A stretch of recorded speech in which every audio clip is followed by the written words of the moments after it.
세상엔 수많은 귀신 이야기들이 있습니다. 당장 유튜브만 봐도 하루에 수많은 영상이 쏟아지곤 하죠. 이처럼 미지에 대한 이야기는 언제나 사람을 끌어들이는 매력이 있습니다. 그런 만큼 귀신이 어떻게 생겼고 어디서 나타나는지 같은 이야기도 꽤 화제거리죠. 하지만 이런 말들을 유심히 들어보면 세상에 귀신이 없을 곳이 없습니다. 모텔, 클럽, 병원, 폐가, 심지어 집에도 많다고 하죠. 이런 이야기를 하다 보면 결국 우리에게 남는 건 바로 티라노 귀신님 뿐입니다. 사실 이런 관점을 제외하고도 어디가 귀신이 많다는 주장의 근거들은 그래서 뭔가는 하면 안 된다 같은 터부는 받아들이기 너무 고색창연하죠. 그래서 오늘 드릴 이야기는 이런 수많은 이야기들 속에서 귀신이라는 건 어떤 것인지 어떻게 나타나는지 그 구조에 대해 현대적인 기준으로 몇 가지 사담을 해보고자 합니다. 자, 그럼 들어오시죠.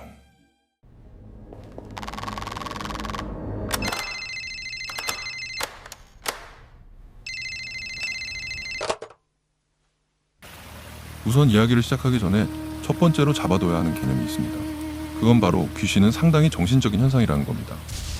채널 셔터 내릴 발언이 된 것 같지만 이건 명백한 사실입니다.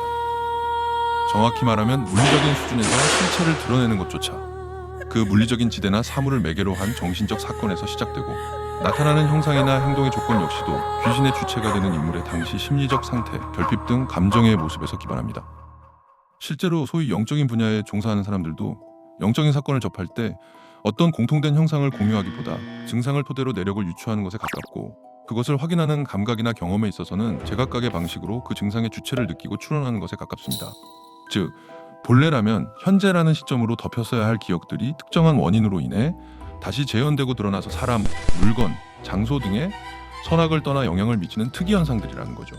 그리고 그것이 관련자들에게 미치는 영향을 각자의 인식으로 포착하고 추론하는 과정, 그것이 표준적인 무속과 영적 치료에서 공통적이게 수행하는 절차의 기본이기도 합니다. 그런 의미에서 이렇게 현재 아래에 덮여야 했던 기억이 역류해서 현실에서 사람이나 장소, 물건에 엮여 드러나는 현상은 상당히 드물 수밖에 없습니다. 근본적으로 오늘은 과거 위에 지어진 것이지만 결국 수많은 기억이 겹겹이 합쳐져 엮여있기 때문입니다. 이런 기억들을 보기 위해 한국 무속인들은 대체적인 자아를 사용합니다. 기술적으로만 말씀드리면 흔히 신을 모신다고 하는 것은 진짜로 역사 속 인물을 불러오는 것이 아니라 그 인물이 가진 서사를 자기 자아로 삼는 행위입니다. 특정한 감정 상태에 스스로를 더 민감하게 보는 자아를 사용함으로써 분수물처럼 섞여있는 혼란스러운 기억들 사이에서 특정 기억이나 정념을 자신의 인식으로 포착하기 위한 렌즈로 사용하는 것이죠. 세계적으로 고대신앙에서 가면을 썼던 것도 같은 원리입니다. 영의 세계를 민감하게 볼 수 있도록 하기 위해 기존과 다른 자아를 빌리는 것이죠. 결국 보통 사람들이 귀신을 본다거나 어딘가에 귀신이 많다고 느끼는 것은 일반인이 이런 무속인들의 대체적 자아와 비슷한 인지 상태로 현실 인식을 가지게 되었을 때 드물게 단기적으로 발생하는 현상이기도 합니다. 따라서 지금부터 이야기 드릴 것 역시도 어디서 귀신이 많이 나오냐가 아니라 왜 이런 것을 보기 쉬워지는 공간적 조건이 달성되는지라는 관점으로 어디에나 있을 수 있고 어디에나 없는 귀신의 조건에 대한 이야기를 해보려고 합니다. 괴담을 좋아하시는 분들이라면 모텔에서 귀신이 많이 나온다 라는 이야기를 들어보셨을 겁니다. 이유는 보통 사람들이 자주 오가며 기운이 혼탁해지기에, 자살자가 많기에, 어두운 곳을 좋아하기에, 귀신이 사람 많은 곳을 좋아하기에 같은 이야기들이죠. 틀린 말은 아니지만 정확히는 반만 맞는 말입니다. 모든 자살자가 모텔에서 사망하는 것도 사람들이 머물고 떠나는 지대가 모텔만 있는 것도 아니며 모텔 역시도 밝은 경우들이 많기 때문이죠. 이런 설들에 대해 정확히 말씀드리면 이는 모텔이기 때문이 아니라 모텔이 가진 공간적 문법이 적용되는 경우엔 보통 귀신을 보기에 좋은 조건이 되기 때문입니다. 우선 이를 설명하기 전에 표준적인 주술의 구조를 설명해 드릴 필요가 있습니다. 여러분의 시간은 몹시 귀하니 빨리 끝내겠습니다. 주술의 첫째는 다름 아닌 믿게 만드는 것입니다. 그 주술이 주장하는 세계관이나 풍경을 당사자가 인식하게 해야 합니다. 그래서 기존에 지탱하던 현실의 개념이 약해지도록 하는 공간적 단절이나 행동을 하는 경우가 많습니다. 이후 강한 정신적 충격이나 갈망하는 것들을 용해된 현실 속에서 행함으로써 세계의 주술의 목적을 집어넣는다 정도가 주술의 기본 원리라고 볼 수 있겠습니다. 자, 그럼 본론으로 돌아가죠. 모든 모텔이 그렇지는 않습니다만 통상적으로 모텔은 평균적인 현실과의 공간적 맥락에서 단절되는 경우가 많습니다. 특수한 조명이나 인테리어, 이를 넘어서라도 통상적인 거주지로서의 문법과는 다르죠. 따라서 모텔에 진입하는 사람은 기존의 현실을 지탱하던 시각이나 인식에서의 균열이 발생하곤 합니다. 이는 통상적인 주술 행위에서 가장 기초적인 단계로 수행되는 과정, 단절된 현실과 허구를 뒤섞는 의뢰의 공간과 같은 기능을 하기 쉽습니다. 이후 2차적으로 뒤섞인 현실과 허구의 상태 내부에서 강한 욕구나 이에 기반한 행위를 반복적으로 이해할 때 그것을 시행한 당시 공간의 특성, 시간적 맥락이나 사용된 물건 등등에 이들이 흡착되는 경우들이 발생하며 완성됩니다. 이후 이런 내력을 가진 공간에 사람이 진입할 때, 그러니까 현실과 유리된 공간에서 현실을 지탱하던 인식에 미세한 균열이 오고 그 공간에서 행동하는 방향이 제한적이고 유사하기 때문에 공통적이게 정신적 상태까지 겹쳐지는 경우, 이런 기능적 맥락을 만들기 다소 쉬운 편이기 때문에 흔히 모텔에서 귀신이 나타나거나 하는 경우들이 자주 발생하는 것입니다. 좋습니다. 지금까지 보고드린 사항을 요약해 보겠습니다. 핵심은 우선 귀신이 많은 곳이 있기보다 귀신이라는 기억이 드러나거나 정념이 남기에 좋은 상황이 존재한다라는 것입니다. 그리고 그 조건으로서 첫째는 현실의 맥락과 단절된 상황을 구축한다. 둘째는 그 상태로 융용된 정신적 경계와 상태에서 정념적인 행위들이 남아있는 경우. 마지막으로 현실의 맥락이 단절된 공간적 경험을 하고 인식의 균열이 발생했을 때 그 정념의 상태와 어떤 형태로든 겹치게 되는 경우 귀신을 목격하기 쉽다는 것입니다. 이런 기준으로 볼 때 현대에서 귀신이 목격될 수 있는 곳 역시도 어떤 장소이기 때문 이전에 그런 공간적 특징을 가지고 있는 경우들이 많습니다. 대표적인 경우가 연극 극장과 녹음실입니다. 연극은 예술적 특성상 그 자체로 현실과 허구의 경계가 가장 직접적이게 교차하는 지점입니다.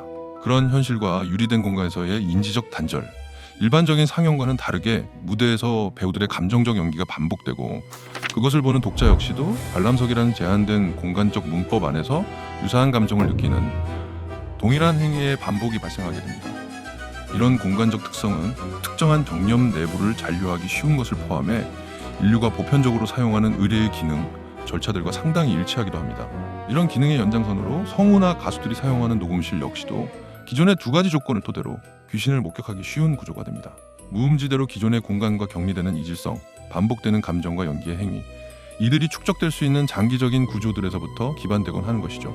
하지만 이런 공간적 문법이 갖춰진 것뿐만 아니라 이런 공간적 기능이 순간적으로 만들어지며 귀신을 보기 쉽게 되는 경우들도 있습니다. 따라서 본 행정국에서는 보고를 마치기에 앞서 이에 대한 이해를 돕기 위한 사례와 기초 원리에 대해 간략히 설명해 드리고자 합니다. 최근 공포 장르 중 리미널 스페이스라는 말을 들어보셨을 거라 생각합니다. 요즘 도시괴담에서 유행하는 백룸과 같은 공간이 대표적인 예시인데요. 이런 공간이 주는 기괴함과 몽환의 핵심은 원래 공간이 수행하는 분위기가 완전히 사라지고 미완성된 채 비현실적인 상태로 홀로 남았다라는 것입니다. 이는 그 자체로 일전 말씀드린 거창한 공간적 특징이 아니더라도 평범한 공간 역시도 평소의 현실을 지탱하던 인식이 무너지고 평소의 기능에서 단절된 세계가 1대1로 대응하며 거대한 세계와 자신이 단독적으로 조우하는 순간, 이런 조건이 때에 따라 발생할 수 있다는 걸 보여줍니다.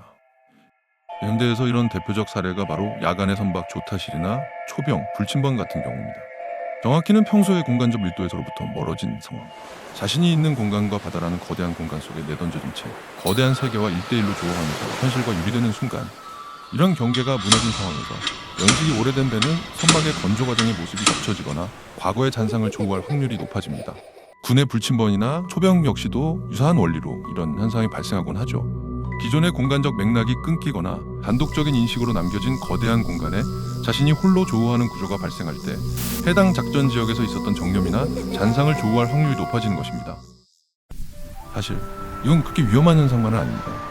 인간은 늘 과거라는 땅 위에 지어진 집에서 살아가고 현재 역시도 과거가 되며 그 기억들로 말미암아 살아간다는 건 문명을 가진 존재가 피할 수 없는 숙명이기도 합니다.